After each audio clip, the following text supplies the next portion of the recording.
So, ngayon, kukwentuhan ko kayo nung aking karanasan sa aking kauna-unahang experience na magpa-acupuncture. Kahapon, nagpa-acupuncture ako for the first time. Kasi, linapitan ako ng chiropractor doctor namin. Sabi niya, habang nagpapakairo kami, sabi niya, baka gusto mo i-try yung acupuncture. Sabi niya, baka makatulong sa mga kirot ko din daw sa tuhod. Kasi parang nagkakarayuma tayo na hindi ko maintindihan, or parang nagkakaroon na ng friction yung mga buto natin sa tuhod kasi naglalakad-lakad na ako, mga 3 years na rin kasi ako nagwo-walkathon eh. Kasi pag daw nagkakaedad na yung tao, nagiging marupok na rin yung mga buto natin at mga joint. So yung sobrang bigat na exercise kagaya ng pagja-jogging, kung saan na i-stretch ng gusto yung mga buto mo at yung mga tuhod mo, yung mga joint mo, hindi nagaanong naaayon sa mga nagkakaedad. Pwera na lang kung malakas na malakas pa yung katawan mo, at saka mulat-mula bata ka pa yung nag-exercise ka na, yung sanay na yung katawan mo. Pero sa kagaya nating mga iba na hindi sanay, kagaya ko na nag-exercise ako noon, madalang pa sa patak ng ulan, hindi regular. Nag-start lang ako mga 3 years ago.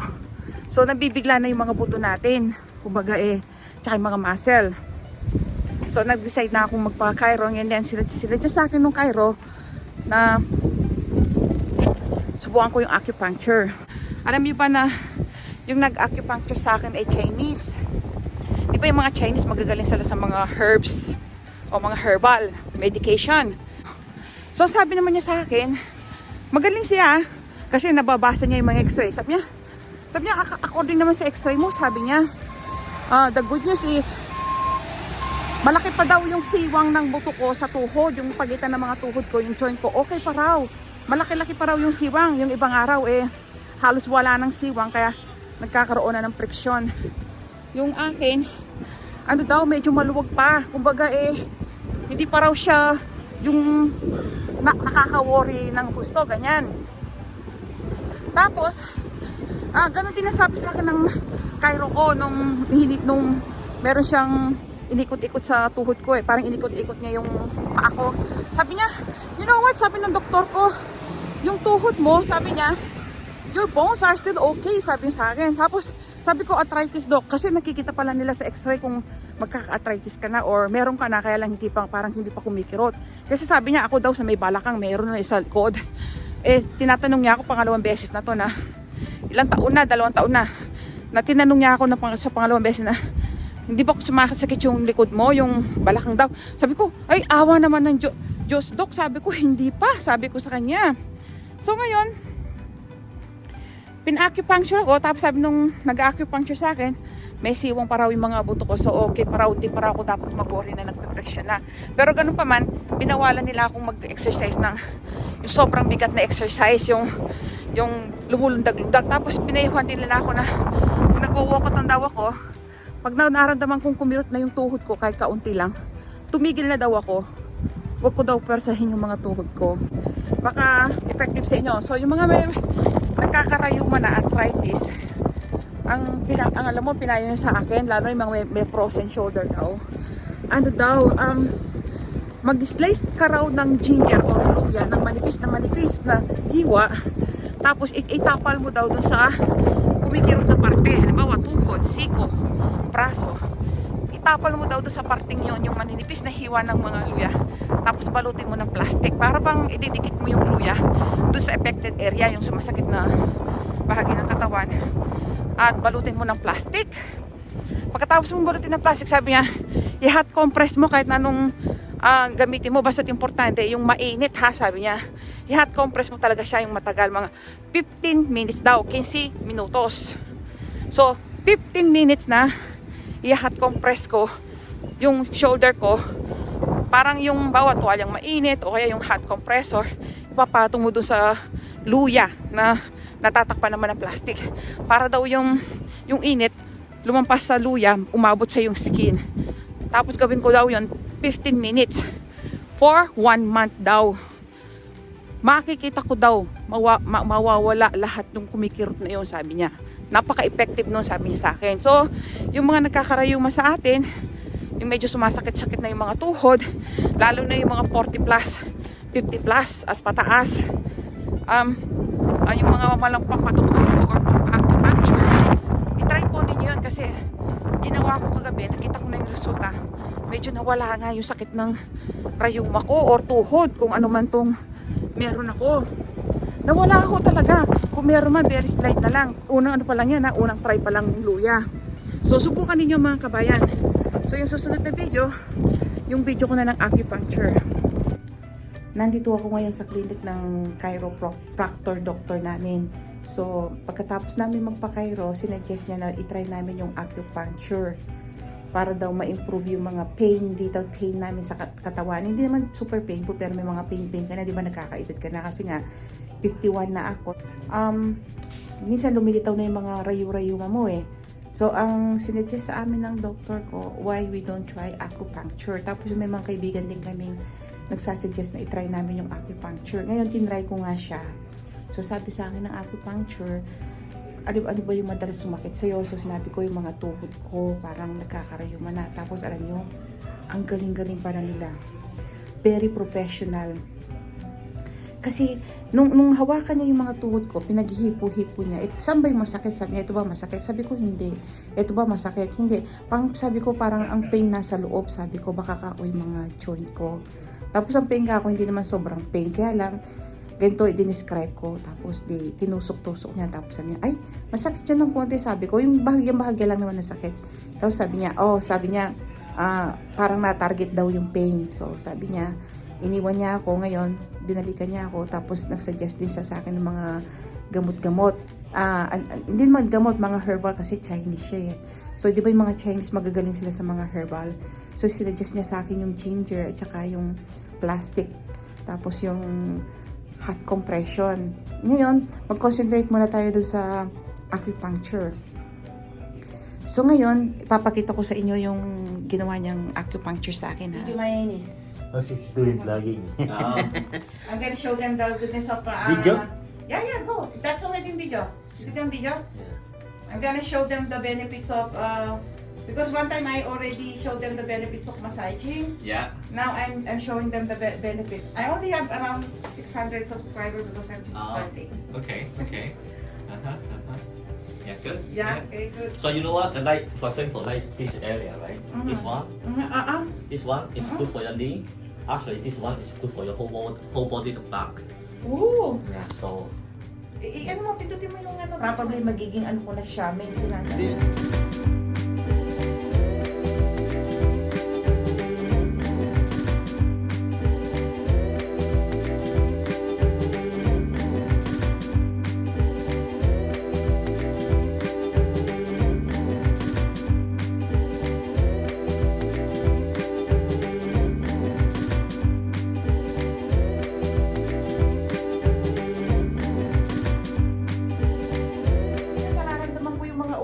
Gumagalaw.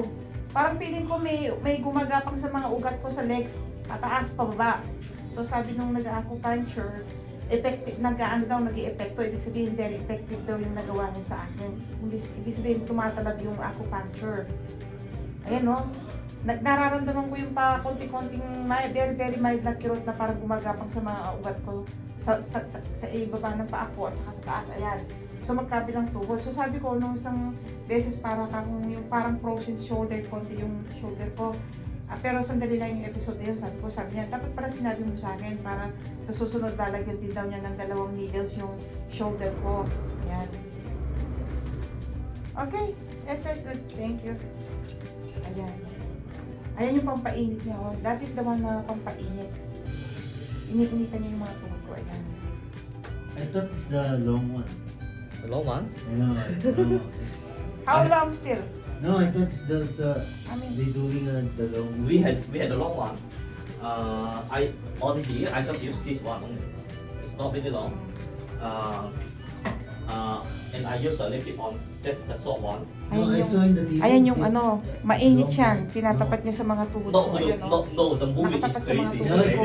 That is usually the So very ayan, long may mga already. ilaw-ilaw pa. This one Ayan. is for here. Okay. The movie is crazy. So ayan yung room. Not like Ayan. that. Okay. Yan yung buong room. No, So- that's Okay. the movie is crazy. Okay, no.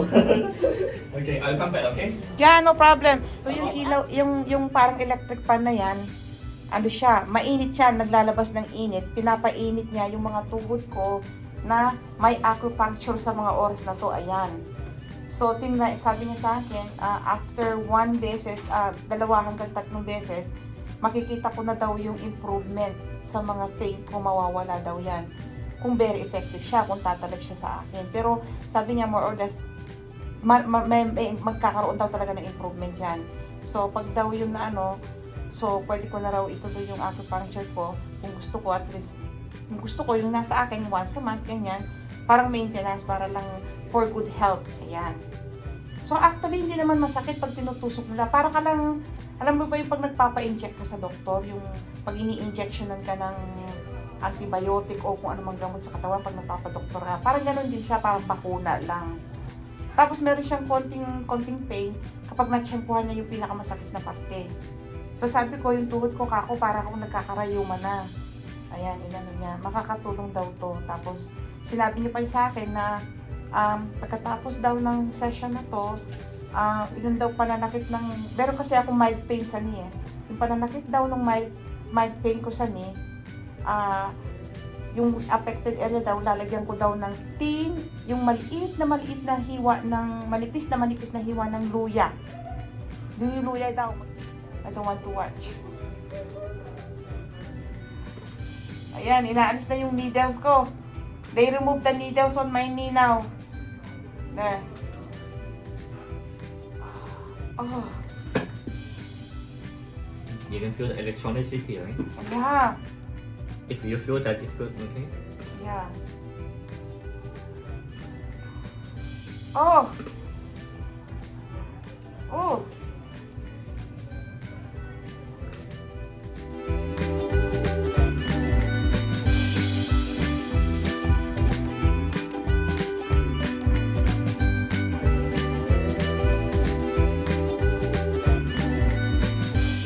The swallow Yeah, different. Yeah. Oh, it depends. Okay. Different and also different directions. Oh, yeah. Some is might be 90 degrees. Some Okay. is might be 45. Uh-huh. Some and also it's different. Might be sometimes go that side, sometimes go that side. Yeah. That depends. Okay. Okay, thank you. Good. We're good. Ayan, natapos na yung session namin. Ayan.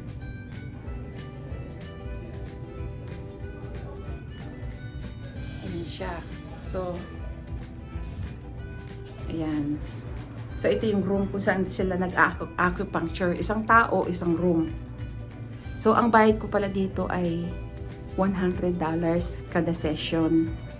So, first time ko to at first time ko ma-experience yung acupuncture.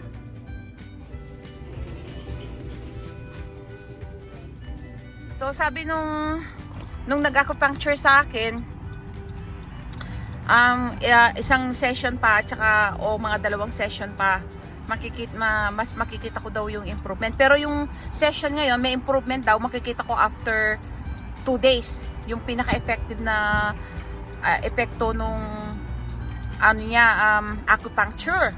So, tinanong ko nga siya, kasi yung ibang tusok, yung pagtusok ng karami sa akin, yung iba medyo masakit, hindi naman masakit na masakit, medyo mas masakit siya ng konti kaysa doon sa ibang tusok. So, tinanong ko siya, kako, yung bang mga karayom na tinutusok sa acupuncture, pag ba tinusok ko sa katawan, pare-pareho lang ba yung lalim? Sabi ko sa kanya, hindi raw, iba-ibang lalim daw, depende kung ano yung tinatarget nila. Kasi bago nila ako in-acupuncture, tinanong muna kung anong masakit sa katawan ko o kung aling parte ng katawan ko na may masakit na gusto kong ma-acupuncture. So, yung mister ko, sa likod yung in-acupuncture sa kanya, ako naman sa tuhod. So, sabi sa akin nung Cairo, kasi during nung nagta-travel kami papuntang Alberta, napansin ko na pag umuupo ako sa sasakyan, sa sasakyan namin, pag medyo tumagal ako ng 1 oras, 2 oras, medyo nangangalay na mabilis yung mga paa ko. Tapos pag tumayo ako, parang masakit ng konti yung mga tuhod ko tsaka yung likod ng paa ko. So yung likod ng tuhod, para akong may rayuma, yung mild lang, ganyan. hindi comfortable. So, ngayon, pagtayo ko, medyo masakit ng konti yung paglalakad ko, yung unang lakad. Tapos pagkatapos nung 1 minuto, 2 minuto, okay na, wala na akong nararamdaman na pain, as in normal. Yun pala, sabi nung, nakalimutan ko yung pangalan, meniscus ba yun? Sabi nung nag-chiro sa akin, yung sa buto yun eh. Meron daw akong pinadescribe niya yung pain. So sabi niya meron kang meniscus. Ngayon, research ko, yun yung ano, yung side ng mga buto ko, parang may mga joint na nasisira na. Ngayon, pag hindi ko iningatan yon, hindi ko magkakaroon siya ng damages na minsan masakit na masakit daw hanggang sa kailangan ko na ng ano ba yun, yung parang lalagyan ng konting bakal yung gitna ng mga buto ko para hindi magkaroon ng flexion yung both na buto ko sa may legs at saka sa may binti. Para daw maiwasan yon dahil nga pag nagkakaedad na raw tayo, lalo na yung mga 40 plus pataas, lalo na pag 50 ka na, kagaya ko 50 na, di ba? Pataas. So ang nangyari, yung mga buto daw, yung mga joint daw natin nababawasan na yung mga ligaments or joint o yung mga tubig na maliit sa in between ng mga tuhod natin ay nababawasan daw yung flexibility nun at saka yung tubig. So parang nagda-dry up yung kasi parang tanda na tayo, tumatanda na, gano'n, parang nagiging marupok na yon. So, yung mga extraneous ba yun? Kung tama ako, yung parang mga exercise na masyadong mabigat kagaya ng pagja-jogging, di ba? Pag nagja-jogging ka, parang kang tumatalon-talon eh. Yung mga pagtalon-talon na exercise o yung mabibigat talaga na exercise, hindi na daw advisable sa mga edad natin. Lalo na kung may nararamdam ka na sa mga tuhod mo. Kailangan daw minor na lang. At kakailangan pang araw, i-rest ko muna yung tuhod ko hanggat maaari. Huwag ko munang gamitin ng mga 1 buwan, 2 buwan hanggang maghilom.